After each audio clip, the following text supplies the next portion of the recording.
Welcome. This is the first episode of the Ron and E podcast. My name is Elijah Strap. I play football at St. Francis University in Pennsylvania. Yeah, my name is Ron, and I currently attend Towson University. Our podcast is mainly going to be dealing with sports, mainly the NFL, NBA. Our first topic will be the aggressive moves from the New England Patriots. Uh, they had a lot of moves. They had a lot of moves. I'm talking about who did they? They signed like what, eight players? Eight Yeah, players in one day yesterday. yeah, Yeah, you can name some of the moves they yeah. did. Yeah, obviously, they started off with the first signing of free agency with Junu Smith. That's Yeah, from the Titans. I mean, dude's a great tight end. Matt Judon from the Ravens. I mean, Nelson Aguilar, Hunter Henry, re-signing Cam Newton, which I thought was pretty interesting.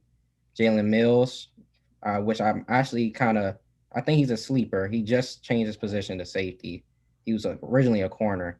And Kendrick Bourne for the 49ers, which I mean, he's okay, inconsistent at times, but I mean, I'm really surprised that Belichick was really this aggressive. We kind of never seen. yeah. I I mean, mean, for me, the surprising move that I saw that they did was the Hunter Henry move because when is the last time you seen a football team, a current day football team, run an offense with two tight ends? Like the last time a team did that was the Patriots when they had Aaron Hernandez and Gronk. But nowadays you got at least three of the wide receivers on the field and maybe a tight end. And even if they got a tight end, he's not a blocking tight end; he's a receiving tight end. But yep, yep, exactly. I mean, I was actually really shocked about that move too when they got Hunter Henry. I didn't think they would double up on tight end and spend a lot of money at that position. yeah, But I mean, I thought a pretty good signing for them really though was Matt Judon. I feel like he's a versatile edge rusher. I feel like that's kind of what they've been missing. I don't remember. I think the last time the Patriots had a really good pass rusher was what, Chandler Jones, like yeah, that was what. quarterback. Yeah, that's when they had. That was what, 2017, I Yeah, believe. yeah, I think so. I mean, man, it's been a while, so I felt like that was a really good signing by them. And I mean, I'm really interested on with the Nelson Aguilar signing. I mean, he he's definitely had a good year last year. Definitely coming off of a good year. But I mean, it's really I don't know. That's an interesting one. Yeah, I say one of their key losses that one of they had was definitely the guard. I believe his name is Joe Toomey. I'm not sure to pronounce his last name, but I believe he was like one of the top Yeah. linemen in the league besides the guy from the Colts. So I mean, uh the only signing I don't really agree with or don't like is the Nelson Aguilar. For me, particularly me, if I was a coach, I would rather have a receiver who's at least, 6'3", 6'2". Got some muscle on him, but he's like the complete opposite of what I'm looking for a wide receiver. He's short. I mean, he's a great wide receiver, but for me, he's just I want to be, in a market where, wide receivers like 6 foot and just fast. That's just me. Yeah, and I can really say the same about Kendrick Bourne from San Francisco. I mean, the dude's inconsistent. I mean, I remember, I'm a Washington fan, and I remember playing the 49ers, and he had at least 2 to 3 drops in that game, just wide open. So, I mean, that was interesting. I thought he's really inconsistent, but I mean, we'll see how that goes. Usually, New England brings the best out of players, so we'll see how that goes. Yeah, speaking about New England bringing the best out of the players, I believe Cam Newton's going to have a breakout season. I believe that Cam Newton, I don't think he's going to be a top five quarterback. Now, he may be a top 10, but I definitely believe he's going to be at least a top 15 quarterback next year. Because you got to realize, Cam, the only reason why Cam played so bad last year, or quote unquote played bad last year, because he had no weapons. Yeah. I mean, like even though it's a meme about how Bill Belichick gets wide receivers from like Walmart, it's true. He had no help. He had no protection really. He was really set up for failure. So I believe that this year, this coming up season, he's gonna have a breakout season. He's gonna prove that he's still in his prime and that he's still MVP candidate. Yeah, I totally agree with you. I mean, you know, he was playing well week 1 against the Jets and week 2 against Seattle. And then it's like kind of like once he got COVID, I don't know what kind of happened, but it's just like everything kind of just derailed by then. But I mean, yeah, I mean, Belichick is definitely trying to put some talent around him and actually giving him a real shot this time. So I mean, we're gonna see how it all goes for him.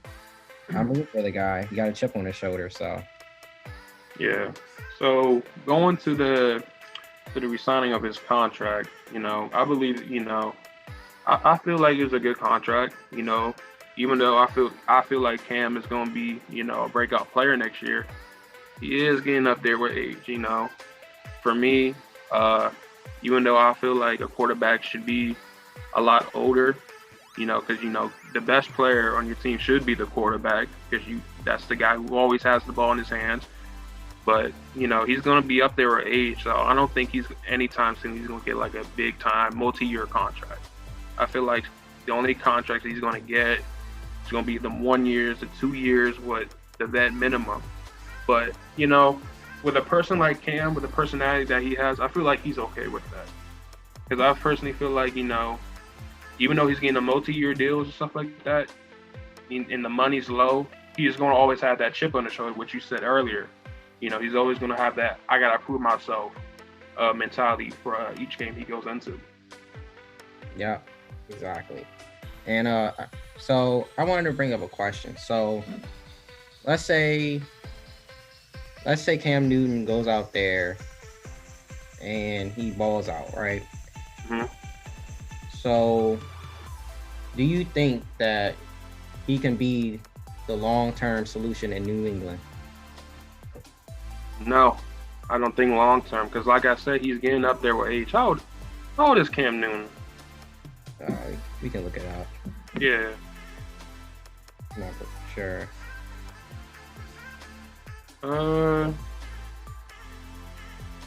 He's born in '89. So he's 31. Yeah, 30. No, because I feel like the only person who can play in their late 30s, early 40s is the GOAT, Tom Brady. That's the only person, maybe A-Rod. But with the play style that Cam has, the running style, he is a mobile quarterback. I don't think he's the long term. I feel like he's the short term answer. I feel like he has like 2 to 3 years left in him. Long term, no. I feel like either I don't think this year, but in the coming years they're going to draft a quarterback. Okay.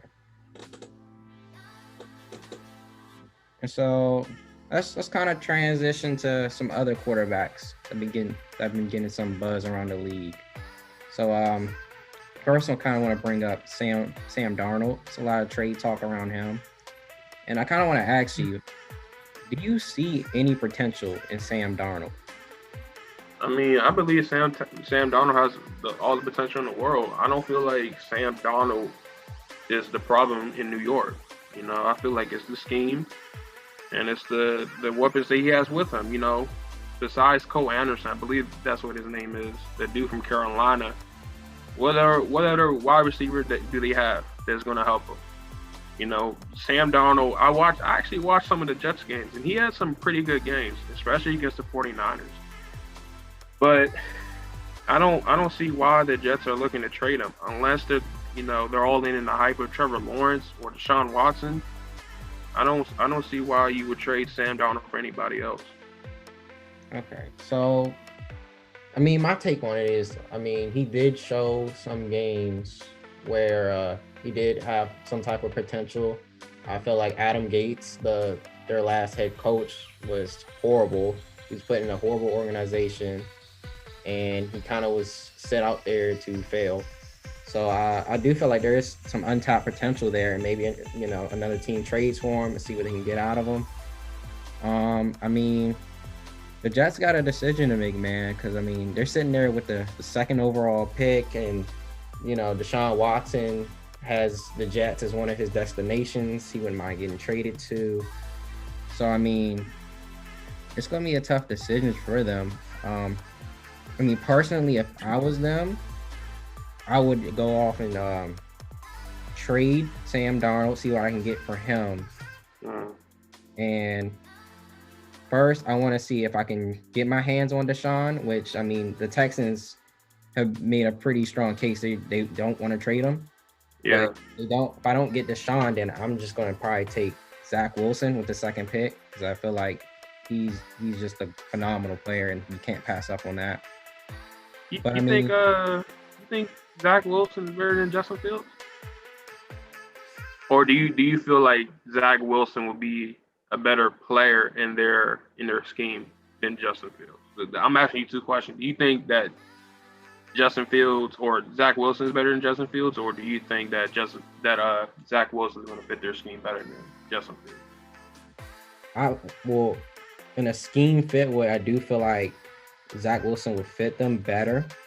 And I mean, Justin Fields isn't a bad quarterback. I mean, there are some concerns there, with his inability to read defenses and coming up short in big games. And that kind of scares me a little bit. But I mean, I watched some games of Zach Wilson, and I'm just blown away. I mean, he has that smaller frame like Kyler Murray, so he kind of has quickness. And I mean, the dude has an arm. So I mean, I don't know. Like I said, it's gonna be a tough decision. Yeah. If I'm the Jets, if I was the Jets GM, I'm not touching Sam Darnold. I'm not. I'm saying that Sam Darnold was untouchable, and I'm also saying that, with who they have? Don't they have like the second pick? Yeah. I'm going with a wide receiver, and I'm going with Devontae Smith. Either him or Jamar Chase. You can't miss with both of them. So I feel like, that second pick, draft a wide receiver. If not, draft the guy from Northwest. Get that offensive tackle. Now that offensive tackle, and I'm gonna bring up another topic, but that offensive tackle from Northwest, strongest dude I've ever seen. I feel like he's gonna be one of the strongest players in this year's draft. But dealing with offensive linemen, I'm changing the topic, but I feel like sooner or later, the new norm for offensive linemen is going to be fast and mobile offensive linemen. I feel like offensive linemen are going to get smaller, around 6'5" to the 6'3" range, but they're going to be a lot more faster and mobile, almost kind of like a really big tight end in a sense, because now you got linemen running like 4.8s. They're around 300 pounds. So like that's unheard of. Like you're not seeing that 5-10 years ago in the combines. You're not seeing that. Yeah, I mean the kind of piggyback on what you were saying. I mean, it's kind of the same for the linebacker position. I mean, evolving. I mean, you got guys out here running 4.4s as a middle linebacker, which is crazy. I mean, yeah, they're getting smaller and quicker, and that's just where the game is going. So yeah, but so let's say if you had to trade Sam Darnold, what would your asking price be? I say at the minimum, I want 2 first-round picks from this year and next year, and I believe the team that will be willing to give him the 2 first-round picks, I say. So it's definitely going to be a team that needs a quarterback. So I say the 49ers. I think the 49ers will be a sleeper team to get Sam Darnold. You got to realize, Jimmy Garoppolo is not the man in San Fran. He is not. If anything, he's probably one of the main reasons why they lost that Super Bowl. Yeah. He's a quarterback that can't throw. And when I mean like he can't throw it, I'm not saying that he can't throw it deep. he's a quarterback that when he needs to throw, you kind of questioning it. Can he make this third down pass? Can he make this second and long pass when I need it? I don't see him making those throws, and I feel like with Sam knowing that he has Trent Williams, hopefully if he's still there at his blind side protecting him, he can get he'll be a lot more successful than Jimmy Garoppolo. Okay.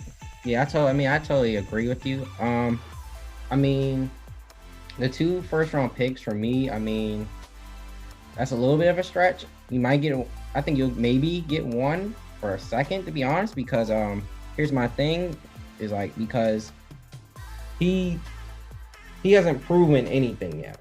So I wouldn't want to just mortgage my future for a guy who may not be able to do it. I feel like Sam Darnold is, how should I say, he's just unproven, and I don't know if teams are willing to give up 2 ones, but maybe 1 first rounder.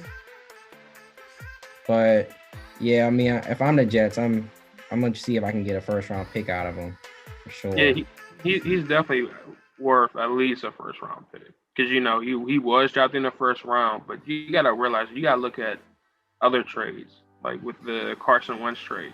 Carson Wentz is terrible, and what they was able to get, how many first round picks? I believe they got. I just know they got a lot of picks from it. I know because I think they had around 3 or 4 picks they got for Carson Wentz, something like that. I'm not sure. I just know they gotten a lot of picks. But I hope it's clear that Sam Darnold is a lot better right now. Is a lot better than Carson Wentz. Carson Wentz, he's not the MVP player as he was back in when they won the Super Bowl. But you got Darnold, who has so much potential. So if I'm the 49ers, I'm willing to bet the house for Sam Darnold. That's just me. Okay. And so since we're talking about quarterback controversy, let's talk about Wentz. So Wentz just got traded to the Colts, to where he's now back with his old offensive coordinator from where he should have been MVP until he got hurt that season. Yeah. Do you feel like the Colts can revive his career? I'm gonna be a little biased because I played offensive line, but with that Colts online, I feel like any quarterback can be successful, because if you're protected, you're not gonna like, how should I say, you're not gonna feel that, can I throw it? Do I have enough time to make that throw? You're not gonna have that. So I feel like with that offensive line and I forgot the wide receiver name. I believe he was in his second year, but I definitely feel like he can revive his career. I don't think he's going to be an MVP player next year or in the MVP talks, but I feel like he's definitely going to build up to that. He's going to be a lot more confident. He's also going to have a chip on his shoulder for showing people, I'm not that bad as y'all make me seem. But I feel like he's going to be a lot better than he was this past season. Yeah, I agree with you. I feel like he will be much better. I still feel like there's some upside to him. He's shown you that he can be a MVP caliber player. He's done it for a year. The only concerns is still, past injuries. I mean, I don't even think he's played 1 playoff game and got hurt in it against Seattle. And I mean, that's probably the only thing I have against him. But I mean, yeah, with that offensive line, I mean, and I'm not sleeping on the Colts defense either. I really like it. I mean, I feel like they're definitely gonna be a playoff team. But I mean, it's just whether or not Wentz can get them over the top, because that AFC is loaded over there, especially with Mahomes. It is. But then I believe he also got hurt in I believe when they went against us. That's when they went to the Super Bowl. Yeah, that's when they went to the Super Bowl. With Nick Foles. Yeah. But my answer is just I feel like he's gonna play a lot more better than he did this last season. He doesn't have to be worried. He doesn't have to worry about the franchise replacing him because that's what they did in Philly. I was with Jalen Hurts. I was surprised when they took him. So I'm like, you got Carson Wentz, but you're dropping with the first pick you got, you drop a quarterback. I just didn't, or the second pick, you drop a quarterback. Especially, Jalen Hurts is what, a top 5 quarterback in college football before he got drafted. So Like why are you doing that? yeah, I mean, I was questioning that pick too. I mean, the Eagles in general are a mess. I mean, I remember watching last year's draft, and I swear to you, I'm thinking that they're going to pick Justin Jefferson. Mm-hmm. Next thing you know, they picking Jalen Reagor. I mean, everybody automatically knew they messed up right there. And I mean, look at Justin Jefferson now. I mean, dude, did they mess that draft up? Man. But let's get to our next guy. So we got Russell Wilson. There's been a problem going on between him and his coach and the organization. And so do you first I want to ask you, do you believe that Russell Wilson should get more say in player personnel? I believe so. He's a proven player. He's in the MVP talks every season. He doesn't win it, but I believe he's the one that revived that franchise. Even you can count even the Legion of Boom. I believe that Russell Wilson is the reason why the Seahawks are the reason why they're even relevant. Because before Russell Wilson, they were just Marshawn Lynch. That's all they had was Marshawn Lynch. But now it's kind of like the first thing you think of Seattle right now is Russell Wilson. You're not thinking of Marshawn. Marshawn gone. Marshawn is gone. The Legion Boom gone. Cam gone. Earl Thomas out of the league. Richard Sherman. Anybody can burn Richard Sherman right now. But I feel like if he feels like he needs some help offensively, you should listen to him. I'm not saying you should let Russell Wilson drop every player. But if he's saying, I need some help offensively, help him out. Give him some linemen. Give him some more wide receivers. Because you got to realize, I believe their best wide receiver is Tyler Lockett. And he's been inconsistent this year. And DK Metcalf, even though, DK can only do so much. He's going into his 3rd season, I believe. Yeah. But, he struggled against us, the Rams. He got clamped by Jalen Ramsey. Yeah. But, if he's asking for more line help, he needs more line help. Their offensive line is getting beat like drums, especially in the NFC West. You got to realize, in the NFC West, you got Aaron Donald, Chandler Jones, J.J. Watt, I believe Nick Bosa or Joey. Yep. And you got Nick Bosa. If you don't got no help, if you don't have a decent line, you're not getting far in the NFC West. That's my take. Yeah, I mean, I do believe he should get some say. I mean, he's their franchise guy. He's definitely been, he's been complaining about this offensive line for a while. I mean, that's last year, I'm just watching this guy just run around in circles like he's Patrick Mahomes in the dang on Super Bowl.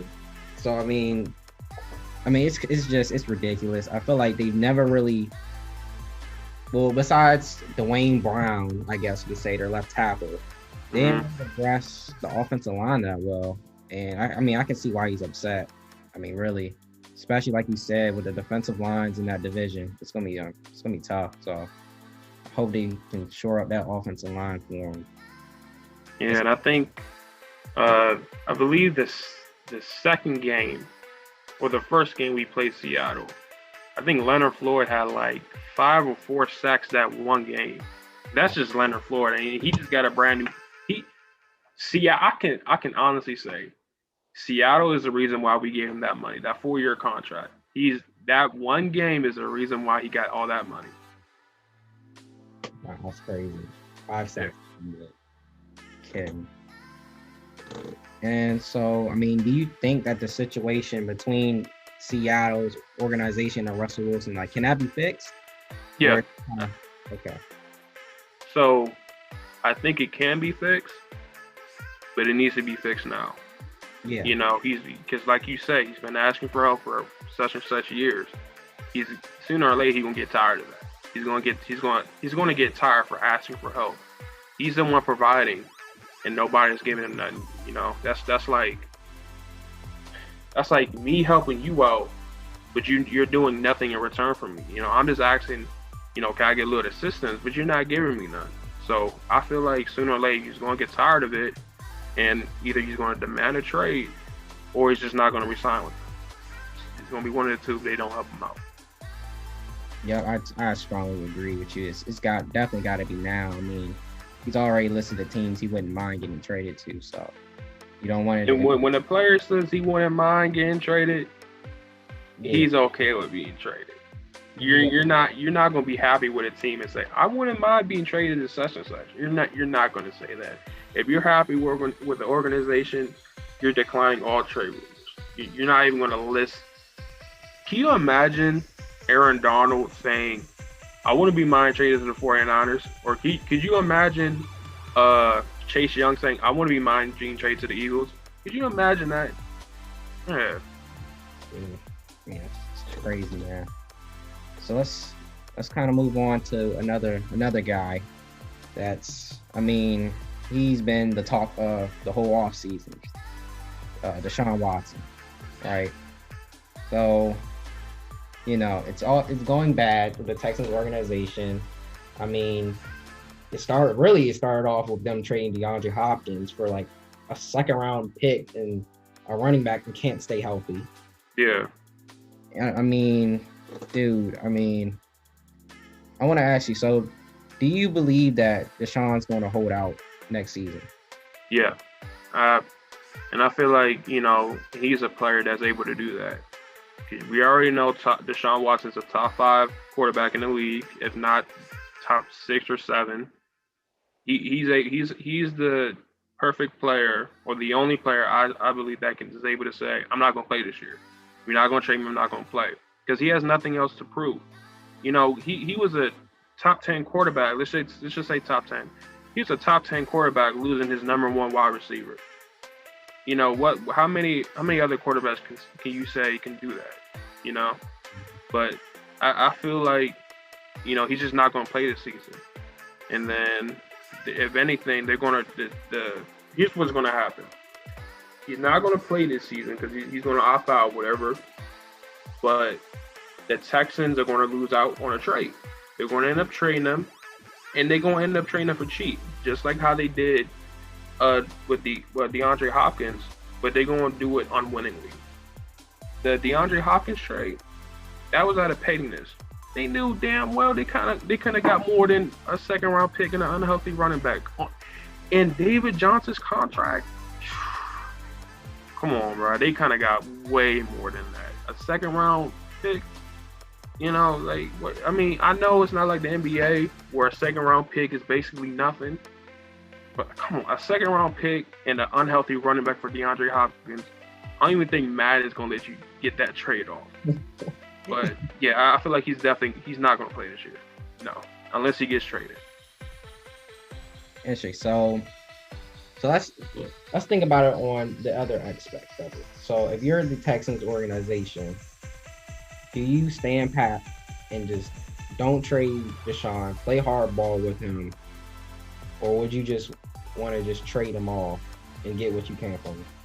I say there's no reason to play hardball, because the longer you play hardball with your franchise player, it's going to affect you in the long run, because eventually he's going to be gone. Either you're going to get something out of him or not via trade, or you're going to let him walk for free and get absolutely nothing for him. And if you play hardball with your franchise player, other players are not going to come and play for you. Who's gonna play for a franchise that trades their franchise players? They let go of J.J. Watt. The reason why he left because organization's going downhill. They traded DeAndre Hopkins out of pettiness because Bill O'Brien was being petty. He didn't like DeAndre, and now you got Deshaun, who is your best player currently, Yeah. if whether he's playing or not. So other players are just not going to play with you. I feel like if anything, they should respect his wishes and just trade him off. And the longer they don't trade him, the lower his value goes down. Because now teams are going to be like, all right, you won't have to let him go. Why would you waste a player, just let him walk? You can get something out of it. So the more they play hardball with him, the lesser his value goes down. Not because he's not playing, but because now teams are not going to be that interested. It's going to go to first round picks, maybe multiple first round picks, to some second round picks, to a third round pick. You can't do nothing with a third round pick. Yeah, of course, man. I mean, they gotta do something now, fast. Yeah. So, I want to bring to you an interesting guy, interesting QB that not a lot of people are talking about, maybe low on people's radars. I wanted to talk about Alex Smith. Do you feel like there's a chance, there's a team out there that's willing to give Alex Smith the chance to win the starting job? Off the top of my head, I would say no. And the reason why is because, like, you got to realize Alex Smith isn't the Chiefs' Alex Smith or the 49ers' Alex Smith. He's not that dude. He's coming off a horrific injury, and he was one of the worst quarterbacks in the league last year. I believe he was ranked, what, 30th or 32nd best quarterback in the league? But Pro Fortress, you're no. I don't. If anything, they're going to give him the mentorship role. You know, it's probably going to be a team that drafts a quarterback this year, and they're going to sign him to the vet minimum, and just have him always around their quarterback. So let's say the Jaguars draft Trevor Lawrence, which I think they will. They're going to sign him, and they're going to, have him mentor Trevor Lawrence, and I think that's going to help him out a lot becoming as a player. Yeah, for sure. I mean, Patrick Mahomes even said it himself. I mean, he really benefited from Alex Smith when Alex Smith was mentoring him as a rookie. So, I mean, as a Washington football team fan, I mean, I'm thankful for what Alex has done for us. He helped us win a division, 7-9, and he wasn't really that great, but he did help us because all our quarterbacks got hurt. And I mean, he sounds like a guy that wants to keep playing. I mean, if I was him, I would have hung it up by now, but he showed that he's just determined, man. So he's really an inspiration, man. Yeah, there's nothing. I don't feel like I believe his days are gone. He's not. I don't think. At best, he's a second string quarterback. He's a solid, as of right now at the point in his career, he's a solid backup quarterback. Like, if I had him as a backup quarterback, I'm not going to be worried about heading to a game with him as my starting quarterback. If my starting quarterback were to get hurt, I'm not going to be like, with Alex Smith. But, like, a team having him as their first quarterback, no. I think those days are long gone. And I think those days were gone the day Washington released them. Yeah, for sure, man. It's a great story, man. It's a great story. So I want to kind of change up the position. So this guy's kind of been getting some buzz also when he got hurt. And I kind of want to talk about Odell Beckham. So, it's this notion out here saying that the Browns are better without him. So do you believe that the Browns are better without Odell Beckham? I mean, I feel like they are, but they can be better with him. Like, they can be better. They can be just as good with and without him. Because having Odell on your team is not going to hurt you. Even if he's your number 2, it's not going to make your wide receiver 4 any less than it is now. If anything, it's going to make your wide receiving core a lot better. Who wouldn't want Odell on their team? Yeah. But I feel like if they game plan around Odell better than what they did when he was healthy, I feel like they can be a contender, not for playoffs, but a Super Bowl contender. Because you guys realize they took the Chiefs head on. And I remember when we was all watching the game, He's like, yo, the Browns have a chance of beating the Chiefs. Yeah. They had a legitimate chance to beat the Chiefs. And I feel like if Odell was healthy, I feel like they could have won that game. You know, yeah, I still feel like Odell still has a little bit of his diva attitude with him, Yeah. but I feel like he's gonna lose it after. I feel like this injury. He needed this injury. I'm not saying I can't wait for him to get hurt so he can be humble. I'm not saying that.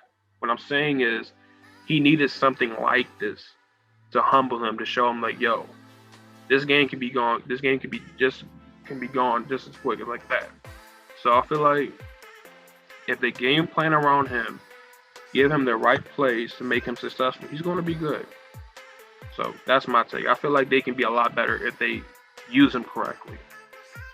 Okay, and so so you're saying that if you were the Browns, and let's say what team needs a receiver? Let's say the Washington football team comes to offer, they'll give you a first-round pick for Odell Beckham. You taking that? I would take that. Okay. So here's my take. Odell's on the trade block, but I'm not calling teams to trade Odell.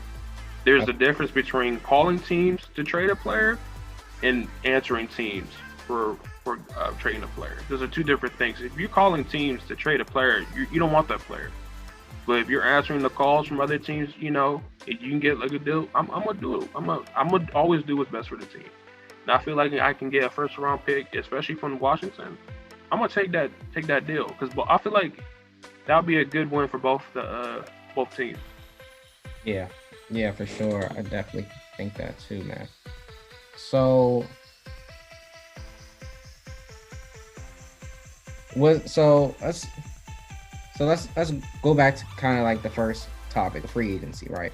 So out of all the signings of day 2 of free agency, every single free agent signing, was there any free agent signings that kind of caught your eye, like kind of really like this is a great signing for this team? Signing, I'm not sure. Actually, yeah, signing, I'm not sure. But trading wise during the free agency, I believe the Jaguars got a great player from the Saints at defensive tackle.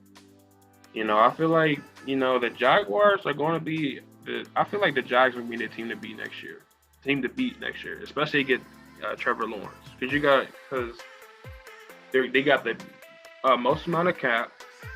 They're building their team now because they're going to draft Trevor Lawrence. I think everybody and their grandmother knows they're going to draft Trevor Lawrence. But I feel like the trade between the Jags and the Saints, I feel like that alone is the biggest move from day 2. Just them signing that or trading for that defensive tackle. Yeah, for sure. I mean, besides the Patriots, Jags are making a lot of moves too, a lot of signings. I think they just signed that cornerback from Seattle. I think it was Shaquille Griffin, yeah. And they also, I believe a couple of hours ago, they signed Marvin Jones. Yeah, they did. So, they're totally, and Urban's going to get that program changed fast. Yeah, but here's the thing about college coaches going to the NFL. Mm-hmm. Nick Saban was. I don't know if you know this or not, but Nick Saban was an NFL coach at one time. He coached for the Dolphins. I believe his first season he had a winning season. I believe they won 9-3, and then the next season he won 6-10, and I think he also had another losing season after that, and he got fired. And I believe Pete Carroll is probably the only successful coach off the top of my head that was successful in both college and NFL. Because when he was at USC with Matt Leinart and Reggie Bush, nobody could beat that USC team besides probably Texas, and they did in the Rose Bowl. But I'm still kind of skeptical about college coaches going to NFL. Okay, so do you believe in Urban Meyer? Do you think that he's going to be able to change the Jaguars into a winning team? I think he has the capability to, but it's going to take time. And I feel like it's not going to be next year. Yeah. So it's kind of like, you know, college coaches first times or the college coaches going to the NFL. I believe it's going to be the same experience as an NBA drafting a rookie. Same with Lonzo. Because remember, Lonzo played horrible opening night, and like looking at him now, he's like one of the. I believe he's one of the best two-way point guards in the league right now. Yeah, I agree. But you gotta wait. You can't just have one bad season, cut them. Can't do that, especially to a coach. A coach needs to be able to bond with their players. Because I can speak from experience. If you don't trust your coach, or if you don't have that chemistry with your coach, you're not going to trust him and trust him in the play calls. You're going to always question, I want to run that. I want to run that play. Why are we running this play? That's always going to be in your mind when you don't have that chemistry with your coach. So I believe that as long as he has a good amount of chemistry with his players and gets them the mindset like, yo, we're no longer going to be the laughing stock in the league. We're going to win. He's going to be successful. Well said. Well said. I believe the same thing. I believe in him. I think he can do it, man. So I kind of want to get to kind of the last segment, last topic of the day. So as you know, I'm a Washington football team fan.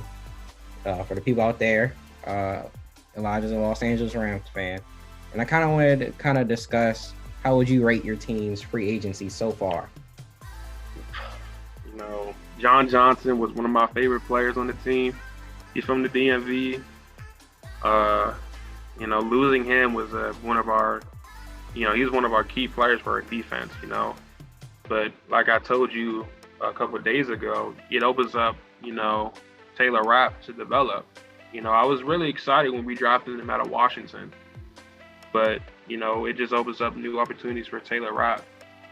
The losing of Malcolm Brown, I was okay with, but Cam Akers is our franchise running back, and the way Cam played towards the end of the season, even after the injury that he had, he went off against the Packers.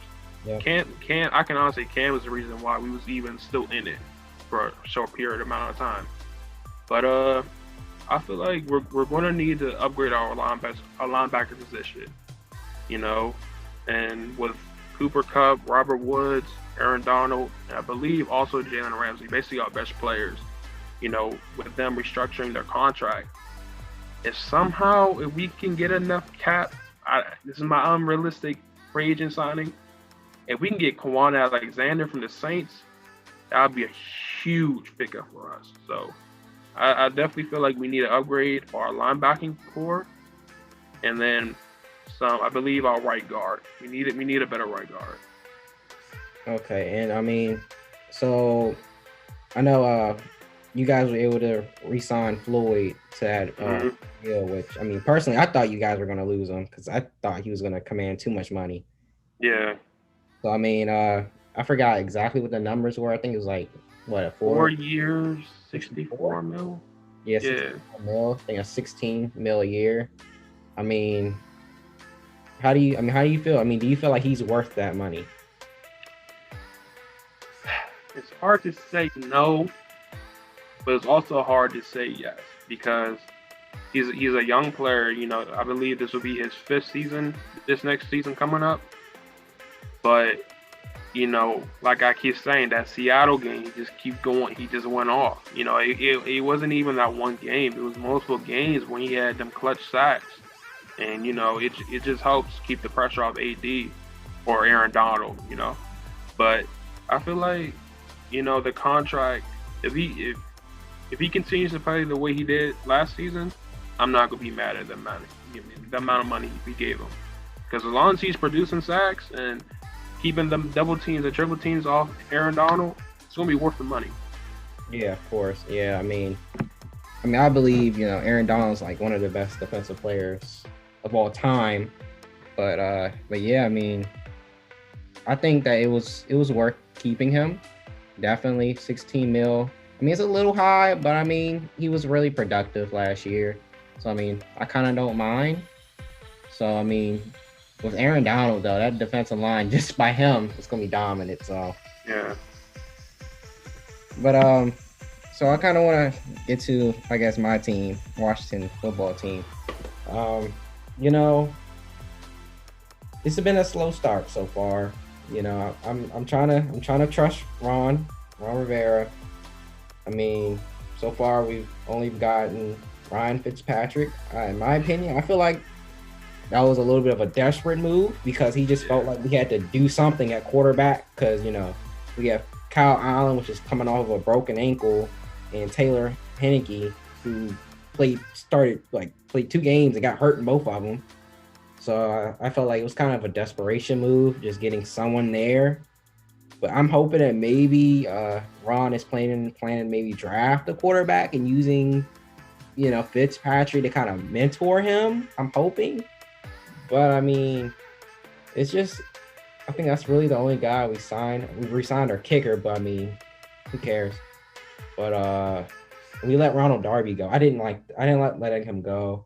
I felt like for 10 mil, I just like 10 mil is the average cornerback money. And money isn't a problem with us. We have a lot of cap. So he was our most consistent corner. So I just felt like maybe they were scared for like the guaranteed money. I think he got like 19.5 fully guaranteed. So maybe they were scared from the guaranteed money. But I mean, I just feel like we should not let him go. But I mean, I feel like, you know, we got to get a receiver. And my gut feeling is saying Curtis Samuel because Ron's already coached them. He's a Panther guy. But I mean, we got to get some type of receiver. And now cornerback is one of our top needs because we only got one corner now. And, you know, same thing for the Rams. You know, we got to upgrade our linebacking core too. I feel like they can kind of do that in the draft. I think there's a lot of good linebackers in this year's draft. But it's really just been a slow start for us. I'm just trying to trust the process, man. For us. Yeah, one thing I know I keep telling you this, but one thing that I don't like about Sean McVay, you know, I believe he's a great coach. But ever since we got McVay, man, we just had never had a first round pick, and that's so frustrating. You know, we got great players from it. You know, we got Ramsey for him. Yeah. You know, it's kind of, you know, hard to watch the draft. You know, when your team doesn't have a first round pick. You know, I mean, we did get Cam and Van Jefferson in the second round from last year's draft. But I wouldn't mind getting a player in the first round, you know. But, you know, I can't be mad at it. We got the best corner in the league in Jalen Ramsey. But it would be just nice to, you know, get one first round pick in the McVay area. Yeah, I mean, you guys are in win now mode. I mean, it's really kind of been like that for the past couple of years, just trading first round picks for these players. So I mean, yeah, man. I mean, I hope Matthew Stafford can take you out to the promised land because Jared Goff was consistent at best. You know, it's hard to watch him throw the ball.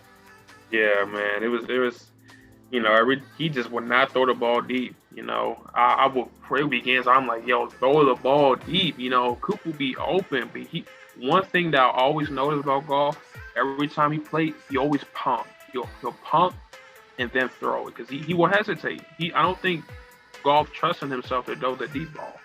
And now we got the most underrated quarterback in the league in Matthew Stafford. You know, he'll chuck the football downfield and he'll get a completion. Any quarterback can throw the ball deep, but, you know, a lot of them don't have the confidence, you know, to get a completion out of it. But I feel like, you know, Matthew Stafford was definitely a big upgrade. You know, just like how Michael Brocker said it, you know, it was a level up in Goff. You know, no disrespect to Goff, but we needed a quarterback that wasn't scared to throw the ball. Yeah, and that brings up a good topic. So when Jared Goff got traded to the Lions, so if you're the Lions, do you still go out? Because I think you have the 7th pick in the draft. Do you still go out and draft a quarterback, or do you try to build around Jared Goff? I said build around because you know, he's throwing that multi-year contract. I believe he's getting like $100 million out of the contract too. You might as well just build around him. Goff isn't a bad quarterback. Goff needed a change of scenery. The coaches didn't trust him. He didn't trust the coaches with us. He just needed a different scenery, even though he's going to like one of the worst coaches in the league right now. I feel like he still needed to change the scenery. I don't feel like the preferred destination was Detroit because I don't think anybody wants to go to Detroit. But he definitely needed that. So I say you build around golf. You tell golf, yo, this is your team. I want you to lead. You tell him that he's going to play because it's not like golf had all these years in LA were bad, especially the year we went to the Super Bowl. He was playing great. The play action we was doing, he was and giving it to either Everett or our other tight end. He was slinging it. But I say build around golf. Yeah, I totally agree. You're paying Jared Goff a lot of money, so I mean, you go out there, you kind of see what Goff does. I mean, if you like him, just keep it going. But like, I feel like if he plays bad enough to where you have a top 5 pick next year, you draft a quarterback there. Yeah, you have to. Yeah, but yeah, just test out Goff, see how he does, man. Yeah. Well, all right. Well, that was our last topic. I'd like to thank everybody for joining us on our first episode. We won't just be talking about football, we'll talk about basketball and other topics. So just be on the lookout for more content. And thank you guys for showing us love, man. Like, comment, and subscribe.